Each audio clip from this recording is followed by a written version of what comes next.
Pela nga savali vali kele le la wale we malo lo le lei. Ai mau walo.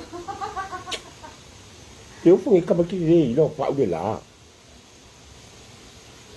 Oi.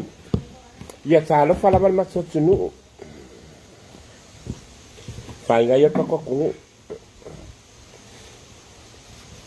Oi le fudu le anga. O velo mas kang ile a o ki o mai kamaki kia. Ole mole mai moa mai vai assim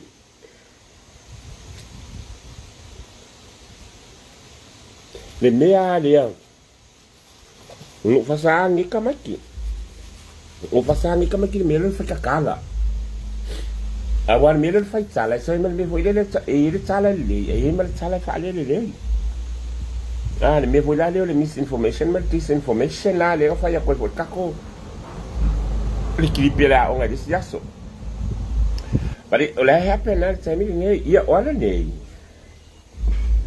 I think nga será mo ku kamaki no mai a o ngolo ngo final disinformation but misinformation molo so si la fia ma tua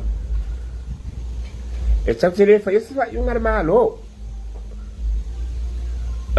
e fai e tato te fa atali o mea malava e fa atali le final decision e sau mai lunga le malo e tau wala mai lea i le matanga luenga o a onga ma anganu ia po le make hello everybody hello o le mele mo tupu o mo yei mako o mele mai paton va mo molape e o ngia o vai so fo Paku foi lá ngai esse oka e vai anga ko e kala i ni le tsala le pe kala i ni mang e mo win ko se le ni manga ya al ko woso foi pisingi se school o le school la ia o le matanga luenga o le singa o le si la van matanga luenga o sa longa ma o e mo mai e fai unga na e le fai se fai unga yo ai foi una ka mo e fai se fai unga vai o tomatua au mai tamaiti au mai lava i dato i lea o lea so fua ele i se fai unga fo ile fa pe ele se a unga tau fia ni a unga no e se le vave ia mo le meo le ori man a wale se i mako fa wangea ele ai ma se fai unga lava o faia o nei le wa matu ai o vai o fala a le mai o tamaiti wa ki nga ko so mai Ola so fuala. It's a normal school day. Normal school day as normal as usual. As usual. Ola so onga la so fuala so. Ma fa solo tu vai. Ola so fa tatu so engal vai so fo. Pece ya no le sapi si tatu ta lo me fa pena, ma si singa po mena. Eu kuti le la kiki kwa ka so fa to fa vai so iva, ama tera so fuala vai so iva. So Famole mole ma kua o su enga ama tsa vai so iva mana umia tama ki umala o vai so fo o le vai so fo si la se share ku ka ko live le ma tua uma fa ya o ai lavo o le so fo ele a o lo walo o ki a ku na ka vale o ki nga ki ka vale ke la ko fa pa ku email la unga mengale a onga ai mai live fai it's a wedding lo walo malingo o tama malingo o tina male la fanga it's e o kwena ka vale ao mai fa la kingar con car pecho lo vai que le e ka que la ao mai ma fai ko fa sala la nga ya o ko ele ngi me fa pinga ele fa pe o malo la kapita mai ti nga peda i wale o mai ka makira o nga awa turi ma chama kira o nga se ele fa se lumana yo a se lumana fa fia le upu lumana yo oe matua matua so it's taula no mai mutama kira o le si issue le tala no ai mai fa tolu e o ngi la kapin pai o mena o le kola na o le kol fa mele ofisa o male sago mele ofisa le kol na pa o le mele fa ya ma to le tapena pena le ala mal tulanga o e tatu tu ai le se me la o fo ia tatu tu o te fa tu ma lo fa ma on sa wale mu me uma e le se me le afa pole fu ma so ona ngas fa pole vale fu automato fa ia to fa ngale fa tawin la le au mai automatica au mai ila to la vai aso fu ko lengi ka ko au na kapi se longa mo sa se fa se silanga me o CEO ua le whaatau nuina. Ia, wā ku dola, ia lea, but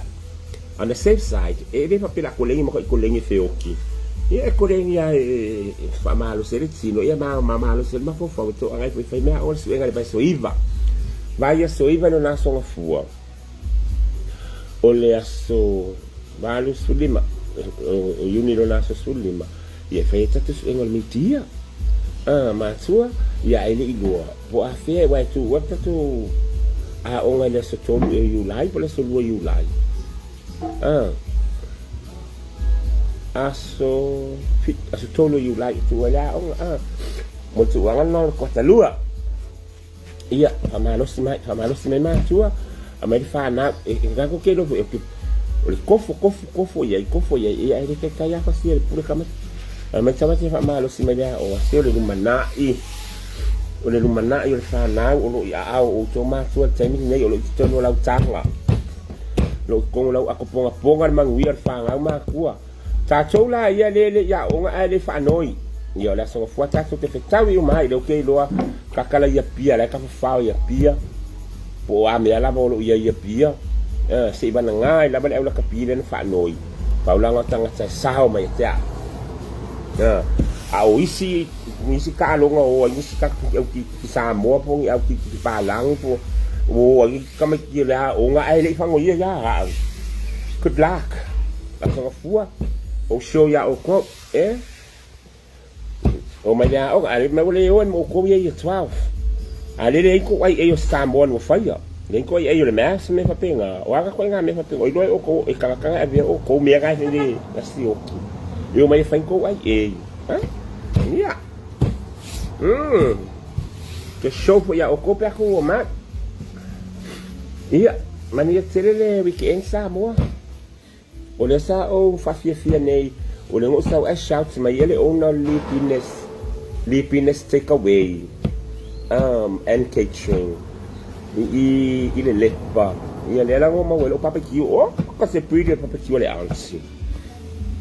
e pretty for na sa with 20 Australia. Ia, wa ola ia o kele ai mo o sa ka ia fa ngat se ke se le mo every place sa pipi mea uma ai ko ke mai fa kai nga o fa ko fa kai mea lo kauso le o le yo fa to pakiu ko le a mi ko ai kai mi ka ke ai fu ai fo lo le ans ia alo faccio mo o to uma manu ia tele nei tu la le aso bo bebe la ien ma ko yo sa si langan na mai mo le maso atunu mai la so ma ka mai kila ngai wale o mai ya o fai la ko fai o fa mai mo wa ya o ke o fo po fe me mangai ni swape ngai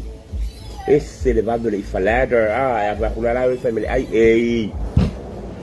ia le hi parento se fo fale ai ai no fa nga ka ile kai mi o fai ai ka mai ki si ya I love you all, everyone. Ta-da! Abui!